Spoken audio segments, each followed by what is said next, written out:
내 시작은 미약하였으나 내 나중은 심히 창대하리라. 많이 들어봤죠? 어디에 나오는 말씀이에요? 욥의 세 친구 가운데 한 사람인 빌닷이란 사람이 욥에게 한 말입니다. 그런데 내 시작은 미약하였으나 내 나중은 심히 창대하리라. 멋있어요, 안 멋있어요? 이 문구는 특별히 고난에 빠진 자들에게 아주 위로와 희망을 주는 말이고, 사업을 개업하는 사람들에게 아주 희망을 주는 말이면서 목사들이 가장 많이 사용하는 말입니다. 그런데 이 말을 들은 욥에게는 이 말이 악담이었습니다. 이 말이 악담이었습니다. 여러 해 전에 중국 공산당 대회에서 작시 여간 장필이거, 작시 여간, 시작은 미약했으나 장필야거, 나중은 창대하리라. 이 욥기서의 이 말 8글자를 중국 공산당 대회의 현수막에 걸었습니다. 1921년 7월 23일 중국 상해 조그마한 한 방에서, 그것도 이상하게 12명이네. 12제자들. 12명으로 시작된 중국 공산당이 오늘날 전 세계에서 가장 많은 1억 명에 육박하는 세계 최대의 정당이 되었습니다. 근데 내 시작은 미약했으나 내 나중은 심히 창대하리라. 이 말을 들은 욥은 이 말이 그에게는 악담이었습니다. 욥기 8장을 보십시오. 1절, 수아사람 빌닷이 대답하여 가로되 내가 어느 때까지 이런 말을 하겠으며 어느 때까지 내 입의 말이 광풍과 같겠는가? 하나님이 어찌 심판을 굽게 하시겠으며 전능하신 이가 어찌 공의를 굽게 하시겠는가? 내 자녀들이 주께 득죄하였으므로 주께서 그들을 그 죄에 붙이셨나니 내가 만일 하나님을 부지런히 구하며 전능하신 이에게 빌고 또 청결하고 정직하면 정녕 너를 돌아보시고 내 의로운 집으로 형통하게 하실 것이라.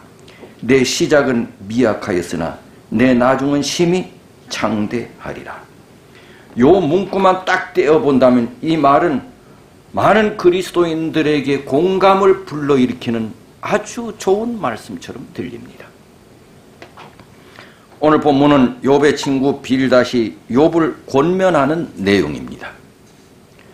이 빌닷의 믿음은 인과응보의 믿음, 죄를 지었으니 하나님께로부터 저주를 받는다는 것입니다.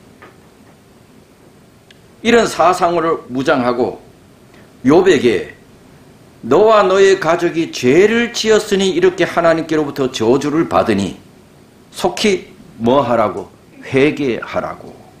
그렇게 아주 반강요하고 있는 것입니다. 그러면서 말하기를 이것이 하나님의 공의라고. 이것이 하나님의 공의라고. 그저 되는 것이 아니라고. 내가 이와 같은 벌을 받을 만한 그런 죄를 범했으니 너희 가족이 이렇게 됐다고. 그러니 지금이라도 하나님께로 돌아와 회개하면 비록 시작은 미약하지만 나중은 어떻게 될 거라고? 창대할 것이라고. 수아사람 빌닷의 믿음관입니다.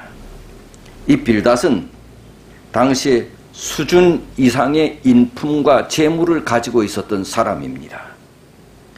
그는 욥과 대등한 변론을 할 수 있는 그런 학식과 지혜를 갖고 있었어요. 아마 욥보다 나이가 좀 많은 연장자 같아요.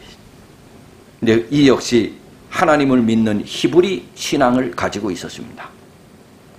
하지만 이 빌닷의 영적인 그 지식은 욥에게 비할 바가 못 됐습니다.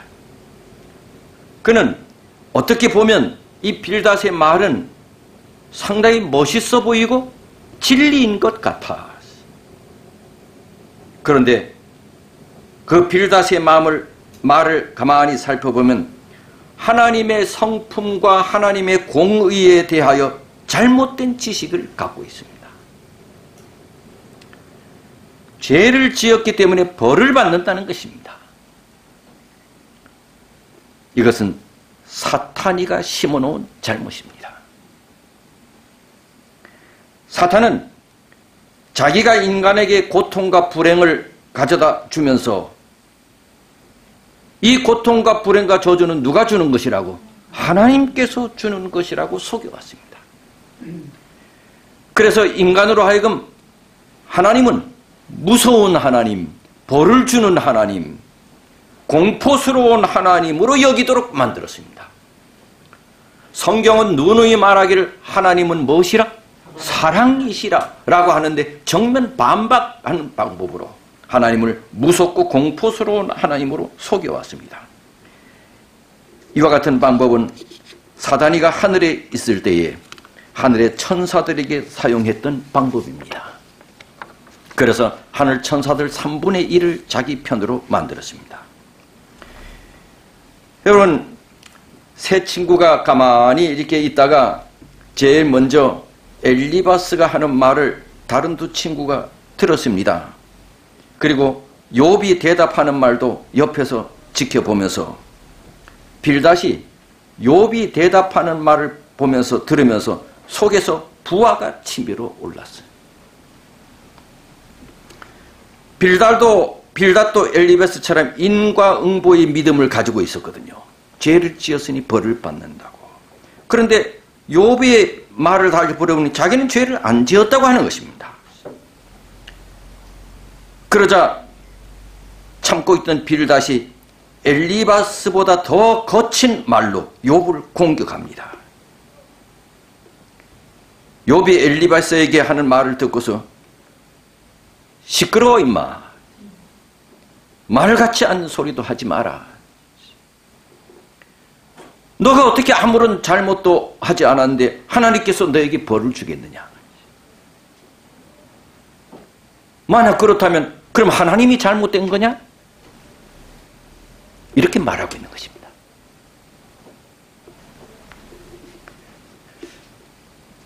내가 이렇게 방금 한 말이 좀 부드럽지 않지요? 빌닷의 말투가 이랬습니다. 말투를 보면 그의 마음을 알 수 있습니다. 그리고 사람 말투가 아주 중요해. 그 중에서도 눈에 띄는 구절이 있습니다. 4절입니다. 내 자녀들이 주께 뭐 했으니? 죄를 범했으니 주께서 그들을 어떻게 했다고? 욥아, 너 자녀들이 죄를 지었기 때문에 뭐 했다는 겁니까? 죽었다는 것입니다. 너 자녀들이 몇 명이었어요? 너 자녀들이 죄를 지었기 때문에 죽었다는 것입니다. 아주 정말 잔인하고 무서운 말입니다. 어떻게 이런 말을 할 수 있어요? 욥의 가슴에 비수를 꽂는 말이었습니다. 그의 말은 아주 경솔하고 무지하고 오늘날에 말하면 언어폭력입니다. 욥과 첫 번째로 변론한 엘리바스는 그래도 매우 조심스럽게 자녀들의 죽음을 거론했는데 빌닷은 단도직입적으로 말합니다. 너 자녀들이 죄를 범해서 죽었다는 것입니다. 사실 우리가 알다시피 욥은 정기적으로 자녀들을 불러 모아서 자녀들에게 조금이라도 죄가 있으면 하나님 아버지께 사해달라고 제사를 정기적으로 드렸다고 했습니다. 그런데도 불구하고 빌닷은 아무 근거가 없이 매우 자기 독단적이고 주관적인 생각을 가지고 덤벼들고 있습니다. 내 자녀들이 죄를 지어서 죽었다고. 무슨 죄를 지었는지 알지도 못하면서 단순히 내 가정이 이렇게 되고 자녀들이 죽은 것은 죄를 지었기 때문이 아닌가, 이렇게 단순한 방법으로 까불고 있습니다. 그는 전혀 남을 배려하지 못하는 아주 주관적이고 무례한 사람이죠. 어떻게 그렇게 말할 수 있을까요? 욥은 자기 전 재산을 다 잃었지요. 10명의 자녀들까지 다 잃었지요. 몸까지 성하지 않았지요. 이런 욥 앞에 어떻게 그렇게 말할 수 있습니까? 여러분, 절대 여러분의 손자나 누가 있으면 성을 빌시로 하지 마세요. 그래서 빌어먹으리란 말이 나왔는데 여기 이런 얘기가 있습니다.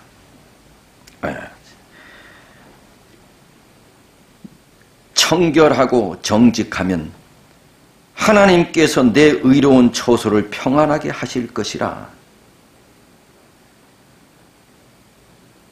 6절입니다. 만약 내가 깨끗해지고 정직하면 하나님께서 너를 돌아보셔서 내 본래 많은 가축을 갖고 있는 목장을 온전하게 해주실 것이다. 그리고 내 본래 재산을 되찾게 해주실 것이다. 이게 빌닷의 말입니다.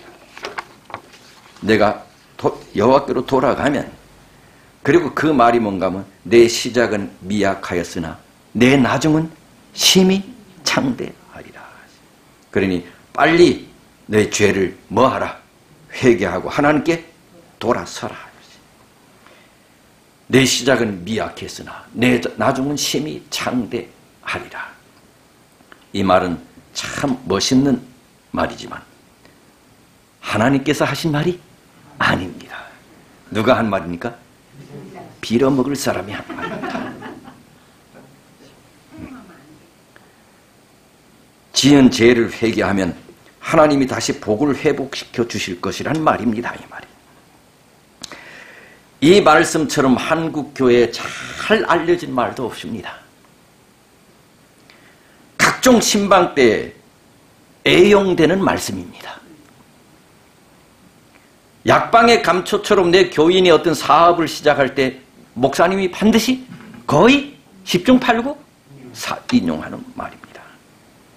그리고 교인들이 새로운 이사를 한 집에 방문 갈 때 벽걸이 성구에 으뜸가는 말로 쓰입니다. 그리고 그 벽에다 벽걸이를 또 딱 수석장로가 또 딱 붙여줍니다. 어떤 교회는 손수 수석장로가 못 가져오라고 해서 망치로 못까지 박아서 벽을 딱 이렇게 성구를 붙여줍니다. 내 시작은 미약하였으나 내 나중은 심히 창대하리라. 그렇게 된 까닭이 있으니 바로 한국 사람들이 가장 원하는 복 때문입니다. 하나님은 복을 주시는 분이므로 지금은 비록 작게 시작할지라도 후에는 어떻게 되나? 번창게 됩니다. 지사님 지금은 19평이지만 하나님은 다음에 몇 평 주시겠다고 42평 주실 것입니다.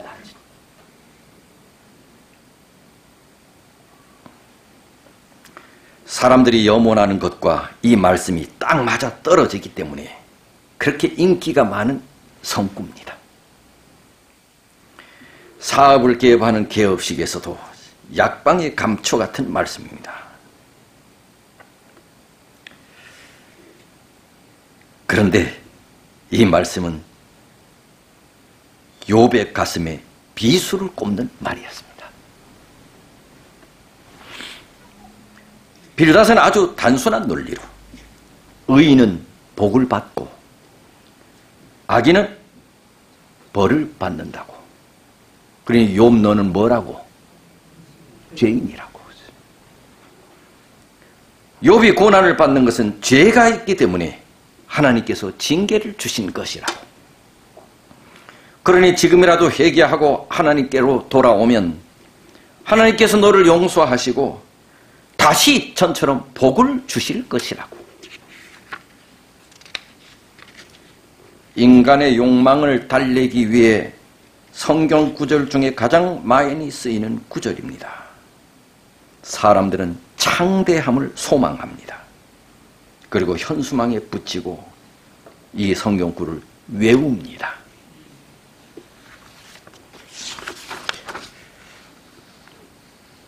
어떤 교회는 교회 일련표로 프랭카드를 해서 붙입니다.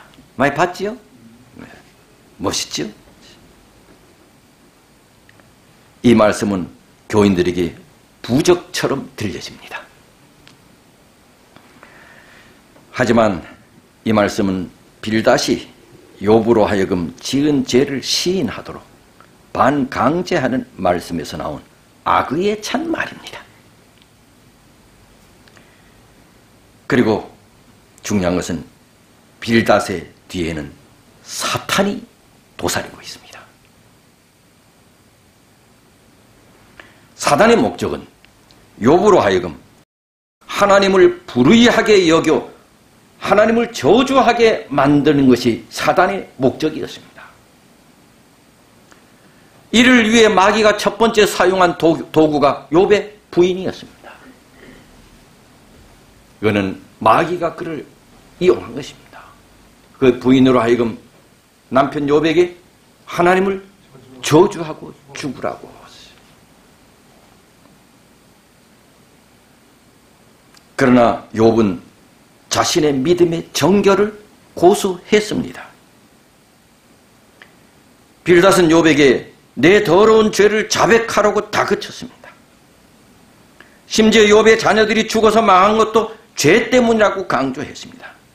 이 말을 들었을 때 욥의 마음은 어땠을까? 이런 말이 있습니다. 다른 사람의 슬픔과 고뇌를 이해하지 못하는 사람, 그에게 동정을 느끼고 나하고 같이 놀래?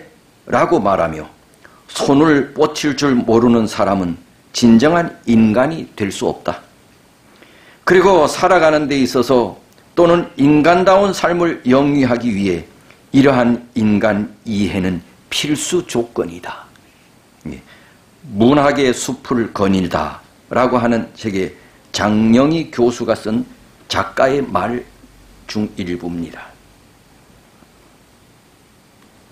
이 작가는 이렇게 말합니다.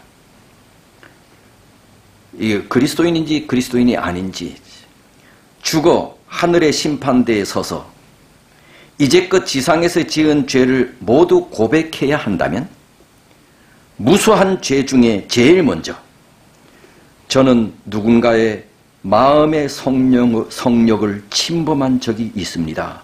라고 말하겠습니다. 무수한 죄 중에 제일 먼저 저는 누군가의 마음의 성욕을 침범한 적이 있습니다. 라고 말하겠습니다. 장영희 교수 한 말입니다. 지금 욥은 그 많던 재산도 다 잃었습니다. 10명의 자녀도 한꺼번에 잃었습니다. 거기다 본인은 심한 육체적 고통에 시달리고 있습니다. 이런 욥에게 결코 해서는 안 되는 말을 내뱉고 있습니다. 빌닷의 말을 들은 욥의 심정은 찢어질 것 같았겠지요. 빌닷은 욥의 장영희 교수가 말한 욥의 마음의 성욕을 침범한 것입니다. 그것도 아주 깊숙이 말입니다. 자, 제가 묻겠습니다.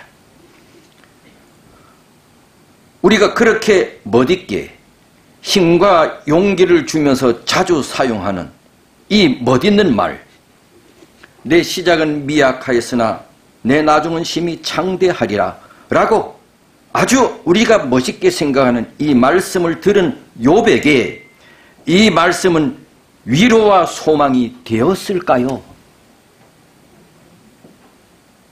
첫 번째 질문입니다. 이 말을 들은 우리가 그렇게 멋있게 생각하는 이 말을 들은 욥은 그에게 큰 위로와 소망이 되었을까요?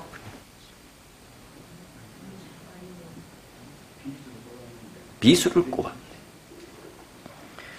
그러고 보면 멋있는 말이라고 해서 모든 사람에게 다 멋있게 들리는 건 아니야.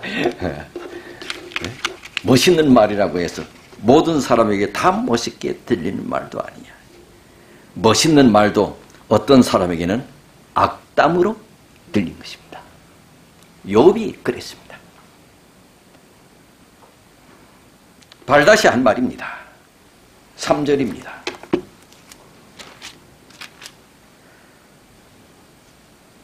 하나님이 어찌 심판을 굳게 하시겠으며 전능하신 이가 어찌 공의를 굳게 하시겠느냐. 이 빌닷은 하나님의 공의에 대해서 설파합니다. 여러분, 하나님은 공의로우십니까? 하나님은 공의로우신 분이지요? 그럼 발다시 한 이 하나님의 공의에 대해서 듣고 하나님께서는 기뻐하셨을까요? 두 번째 질문입니다. 이 발다시 한 말 하나님은 공의로우십니다. 진리입니까? 하나님이 공의로우시다고 하는 것은 진리입니까? 진리를 말한 빌닷의 말을 듣고 하나님은 기뻐하시겠습니까? 아니라면 왜요?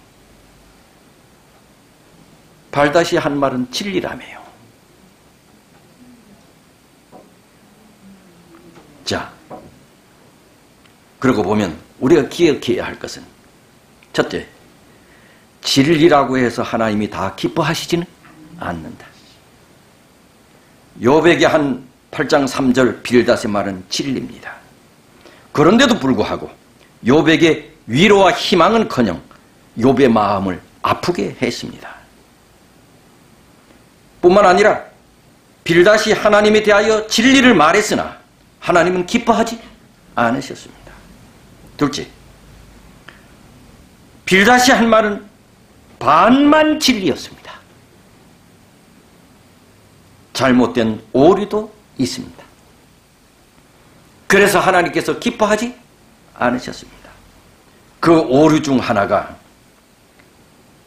하나님의 품성에 대한 오류였습니다. 하나님은 사랑이 아닌 벌을 주는 하나님이라는 인식입니다.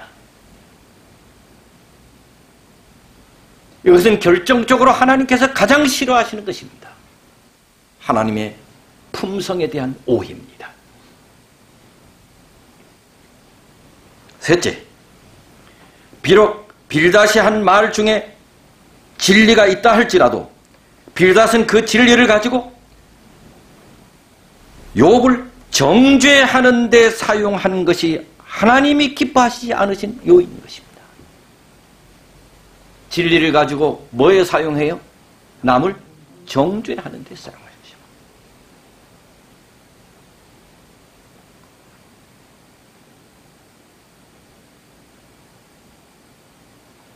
넷째, 잘못된 논리입니다. 빌닷은 욥이 불행을 당하고 있다. 이 불행을 당하는 이유는 너가 누구를 떠나서 그렇게 되는 것이다. 하나님을 떠나서 그렇게 된 것이라고. 이러한 단순 논리가 하나님을 불쾌하게 만든 것입니다. 우리도 이런 잘못을 범할 때가 종종 있습니다. 그죠? 다섯째,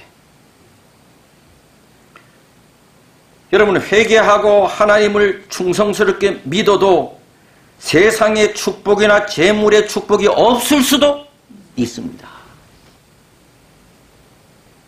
이것이 많은 그리스도인들이 결정적으로 실수하는 요인 가운데 하나입니다. 회개하고 하나님께 돌아오고 하나님께 충성스러운 믿음 생활을 해도 세상의 재물의 축복이 없을 수도 있습니다. 빌닷은 하나님 섬기는 믿음을 세상의 축복과 연결을 시킨 것입니다. 이것은 누가 심어놓은 것이에요? 사탄이가 심어놓은 것입니다. 이런 믿음을 가지고 있다. 나에게 축복이 돌아오지 않고 내 삶에 어려움과 무슨 고난이 생기면 과감하게 누구를 떠나요? 하나님을 떠납니다. 이런 잘못된 신앙을 가지고 있기 때문입니다. 여섯째, 진리라도 적용을 잘못하면 하나님께서 기뻐하지 않으십니다.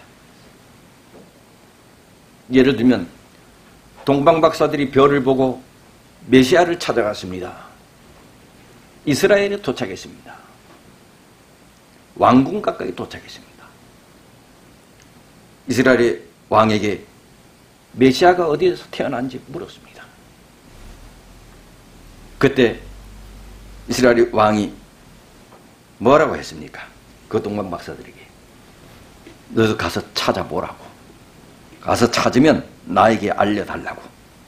나도 가서 그에게 경배하겠다고. 예수께 대하여 나도 가서 그에게 경배하게 하라 하는 이 말씀은 우리 모두가 가져야 할 마음의 자세여야 합니다 라고 목사가 설교하면 어떻게 되겠습니까? 이건 왕이 메시아를 찾으면 나에게 알려달라고, 나도 그에게 가서 경배하겠다고, 까짜입니다. 찾으면 어떻게 하겠다고? 죽이겠다고 하는 말이에요. 이 말씀을 가지고 목사가 이 말씀은 우리 모두가 가져야 할 마음의 자세입니다. 모르는 사람은 쏙지요. 나도 가서 그에게 경배하게 하라. 죽이려고 하는 말입니다. 잘못된 적용은 진리라 할지라도 하나님께서 기뻐하지 않으십니다. 이렇게 보면 우리는 욥기서를 통해서 옳게 분별하는 영이 참으로 중요한 것을 느낍니다. 하나님을 잘 믿고 경건하게 산다고 해서 반드시 재물의 축복, 세상의 축복을 받는 것이 아닌 것입니다. 그러면 예수 믿고 충실하게 섬기다가 순교당한 사람은 어떻게 설명할 겁니까? 예수 잘 믿는다고 반드시 번창하는 것이 아닙니다. 반드시 나중이 더 뭐하리라? 창대해지는 것이 아닌 것입니다. 그런데 우리 한국의 기독교인들은 이 말씀을 제일 좋아합니다. 이것 때문에 믿는 사람들도 많습니다. 그렇게 믿는 자들이 나중에 그렇게 되지 않을 경우 하나님을 원망하고 떠나겠지요. 따라서 이런 논리는 누가 심어놓은 논리입니까? 사탄이 가요. 누가요? 사탄이 가요. 누가요? 사탄이 가요. 하나님을 섬기는 것은 그런 것과는 무관한 것입니다. 하나님은 하나님이시기 때문에 섬기는 것입니다. 여러분, 의로운 자들에게도 고난이 닥칠 수 있습니까? 그렇지요. 오히려 성경은요, 의로운 자들에게 뭐가 닥친다고요? 고난이 닥친다고 말합니다.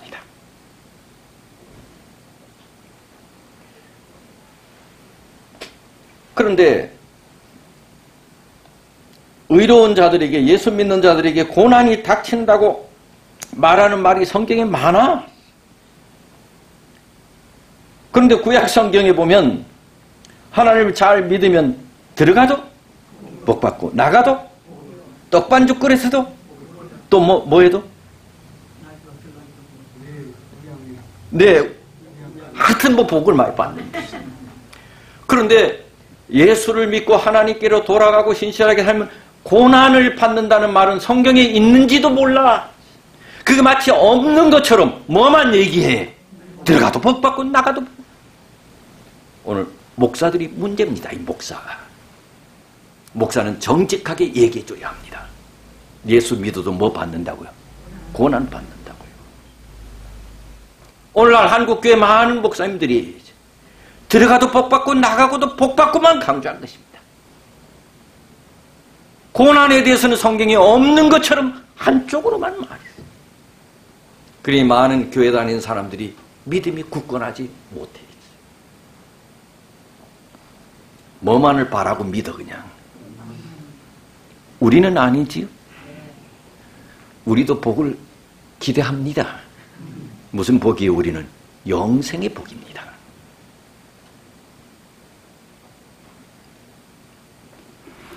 욥의 친구들은 하나님의 공의를 앞세우며 하나님은 범죄한 자들을 벌하시고 경건하고 의로운 자들에게는 상을 내리는 분이라고 그렇게 믿게 했습니다. 어떻게 보면 이 말이 뭐처럼 들려요? 진리처럼 들리잖아. 우리가 분별의 영이 없으면 마귀가 하는 말도 뭔 말로? 하나님의 말로 들을 수가 있는 것이에요. 하나님께서 공의로운 분이라는 것은 옳은 말입니다. 그러나 의인들은 항상 형통하는 것이 아닙니다. 경건하고 의롭게 사는 사람들에게도 뭐가 닥칠 수 있어요? 고난이 닥칠 수 있습니다.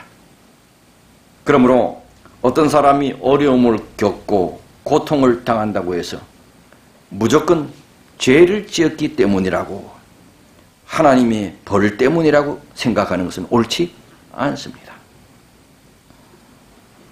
하나님을 부지런히 구하고 청결하고 정직하게 사는데도 불구하고 예상치 않는 어려움이 닥치고 억울하게 고통을 당하는 경우도 많이 있습니다. 내가 아는 여러 사람들 가운데서, 제가 언젠가 얘기했지만 우리 시골의 한 옆집사님, 그분 생각만 하면 오늘날의 욥이 아닌가. 그 연약한 온매로 시집 와가지고 남편 죽었어. 젊었을 때. 딸만 셋이야. 딸이 참 셋이 영특해. 근데 둘째 아가 간질로 사람 구실을 못해. 지금 40이 가까워오는데도 엄마 치마 자락 손 붙들고 쟤 혼자 못 살아. 큰딸, 제일 막내딸 참 연특합니다. 중학교 다니다가 죽었습니다. 큰딸 2년 전에 암으로 죽었습니다. 남아있는 하나의 딸, 제일 먼저 인간적으로 보면 제일 먼저 가야 할 걔 데리고 생각만 하면. 그런데도 하나님 원망하는 말이나 불평하는 말을 한마디 하지 않고 교회를 위하여 충성하고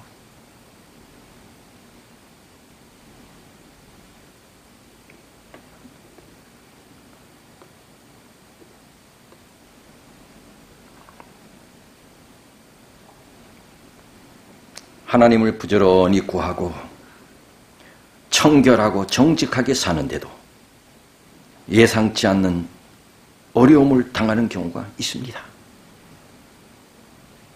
특별히 그러한 어려움은 사탄이 주는 것입니다.